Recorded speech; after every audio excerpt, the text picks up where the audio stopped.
All right, we are back with week 3 of Battlebots Season 5 Predictions. I screwed up week 2. I swear I will not do it again this week, and I'll actually get these out on time, or at all, I guess, at this point. But yeah, trying something a little different. I am very new to using OBS, so please bear with me in trying to do this all in one take. But we have, well, let's just say last week was some great fights. Just to do a quick recap on that, I think the Huge versus Mammoth fight will be one of my favorites for a long time to come.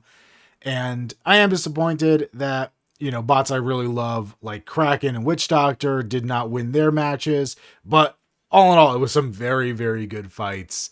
And I'm not disappointed with how any of the fights were in terms of excitement. Just, I was wishing for some different outcomes there. And this list for episode 3 came out just now as I'm recording this. And I've literally seen the main event match, which was posted a little earlier today. And I saw the first match on the lineup here, and I've tried to not even look at the rest. So you're going to get my straight off the cuff reactions to these matchups pretty much.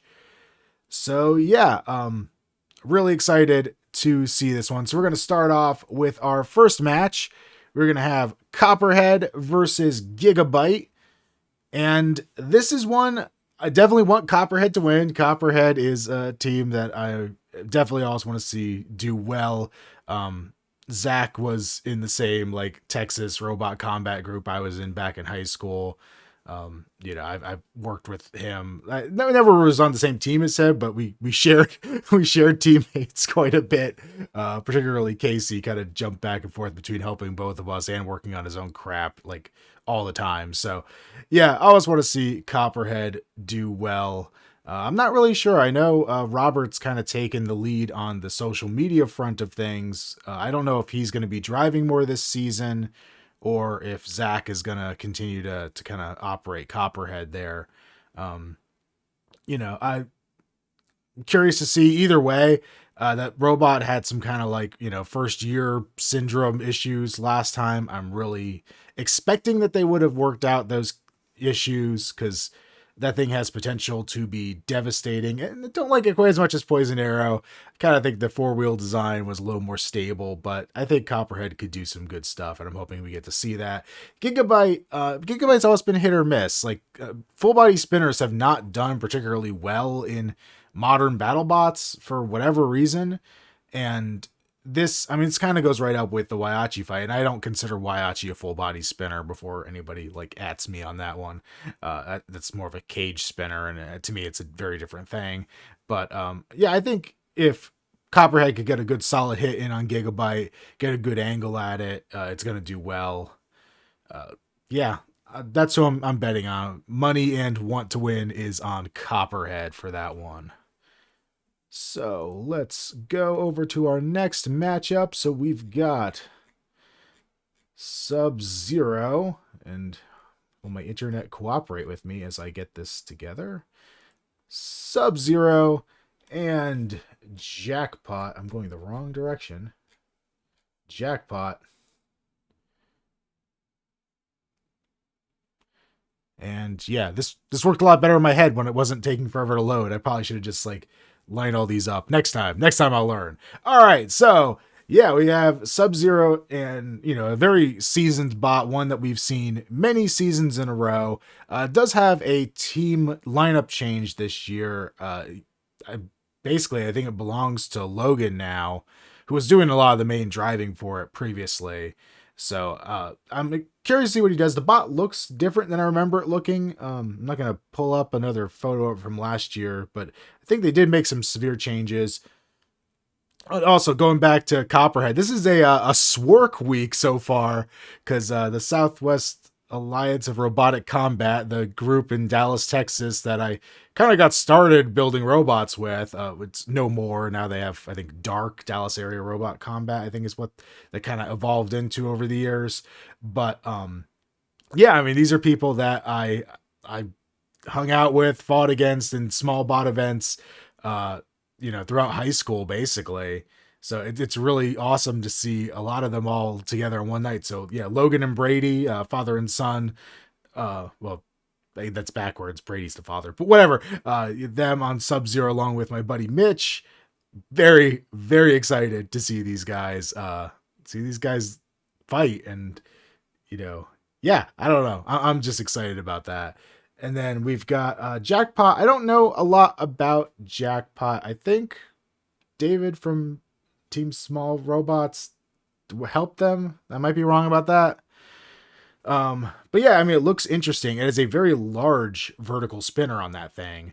Much larger than I would really have expected to see. I'm curious. I'm curious to see how well that holds up, because it looks like it could potentially be fragile against the wrong thing, but it could also be really, really vicious. It does look invertible, so it's got that going for it against Sub-Zero, though I could see it potentially getting kind of hung up if it hits the ground at an angle and having some issues if the weapon's not super fast in its spinning. Yeah, I don't know. I'm curious about this one. I definitely want Sub-Zero to win. Just, I think I've made that clear at this point. But yeah, I'm really curious. Jackpot is such a wild card, no pun intended. Is that a pun? I don't even know. That I'm not really sure what to think of its capabilities at this point. Yeah, I don't know. I'm gonna put my money on Sub-Zero, but I wouldn't be. Why is everything going back to like Vegas jokes in my mind? Yeah, I wouldn't bet super heavily against Jackpot, but I'm just kind of going more with what I know versus the unknown. All right, so next up we have Gemini versus Uppercut. So let me get them pulled up here.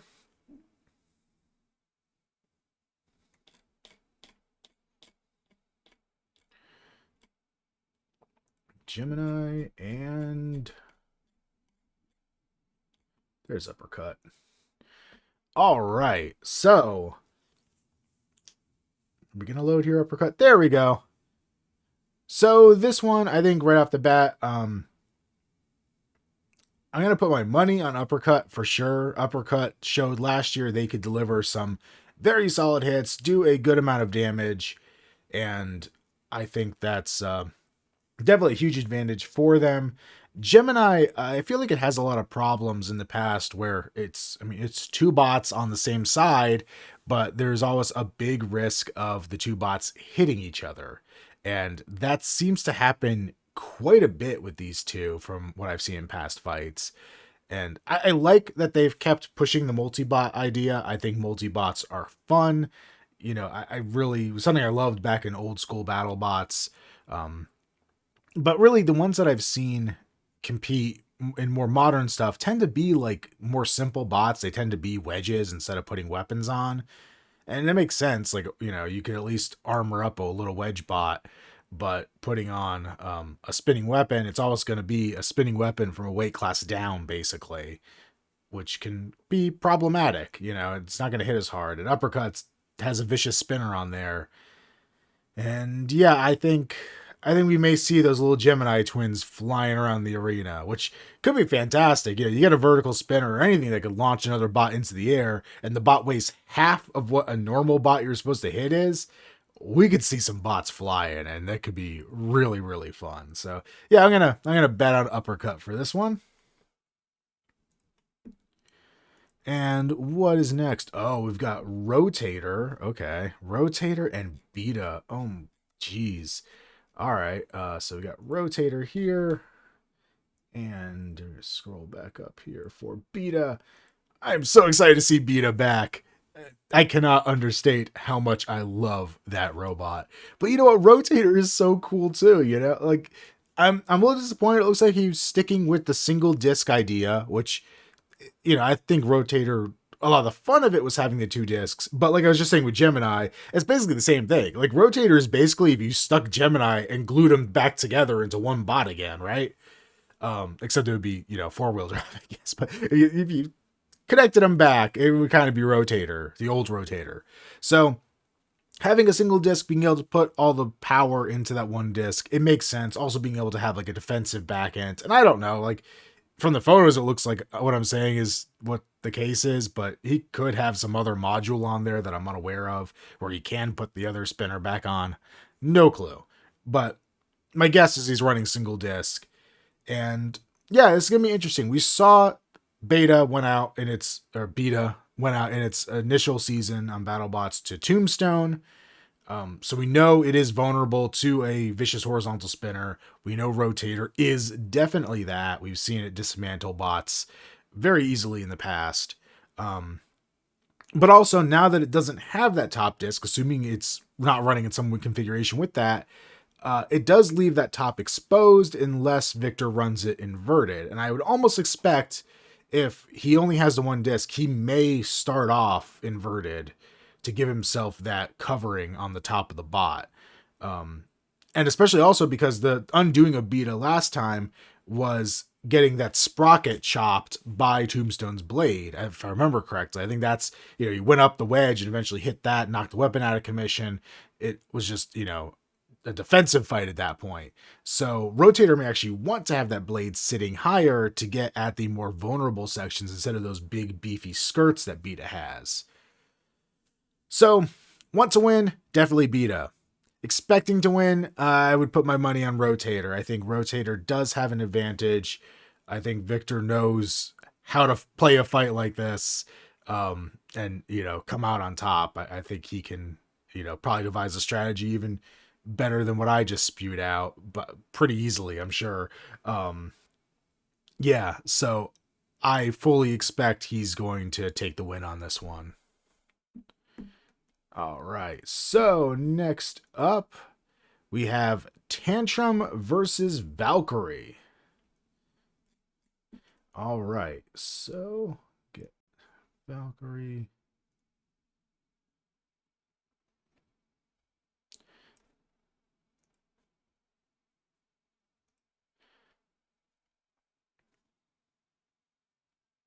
I'll get these loaded up here. All right, so I'm surprised Tantrum is back with that puncher design. I honestly was kind of expecting they would go back with more of like a fixed weapon, just something a little more competitive is the wrong word, but yeah, competitive. But it is still the puncher from the looks of it. I love the robot arms. It reminds me of something out of the it sounds like it's not a compliment, but it reminds me of something out of like the Michael Bay Transformers, just like the way they look, but in a cool way. I actually like that design. I'll say it again. You put eyes or a face on a robot, it humanizes it. It makes it, more relatable, makes you want to see it live a little more. And, it has eyes and arms. So it's slowly becoming more and more human as we go. Went from just fists, now it's got like full arms to go with it. So yeah, I don't know. But Valkyrie's definitely the one I want to see win. It's the one I want to put my money on because that thing's just gotten more and more vicious, it seems, every time we've seen it. I don't think it's far off at all from being as vicious as, at least Rotator. Like Rotator and Valkyrie, I think, are pretty on par. Maybe not quite as fully offensive as Tombstone is, but really solid bots. And I feel like Valkyrie always loses for like dumb reasons, I guess. It's like not like it's really ever definitively upset. It's just, something happens and robot combat is what it is type deals. So yeah, I think Valkyrie is who I put my money on for this one and the one I want to see win as well. And then we're going back up to the top of the alphabet here with Big Dill and Adam 94. I don't think I've even really looked at Adam 94 yet. So Big Dill is it just a lifter? Yeah, it's just a lifter. And I mean, that's, a cool bot either way, but I wasn't sure if it had any kind of grabbing mechanism on it. So it's just a lifter, a control bot, but that's not saying anything negative against it. It looks like it could, be definitely a good lifter, a good control bot. Adam is interesting. So that's dual vertical spinner. Oh, if I just switch the pictures, I could maybe understand what I'm looking at a little better. But yeah, This one I don't know how to call it. I know the driver for Big Dill is incredibly talented, so that's probably where I'm going to put my money because I know he could get the job done and then some. But Adam 94 looks like it could be pretty vicious. I mean, I don't. Is it weird that looking at it, it reminds me of something you'd see in like Robot Arena 2? And I'm not saying that in a negative way. I'm just like, just the shape of it looks like something that would be like built in that game. Um, I like the blue fire paint job. This is definitely a colorful fire, if nothing else. Pickle green and bright blue.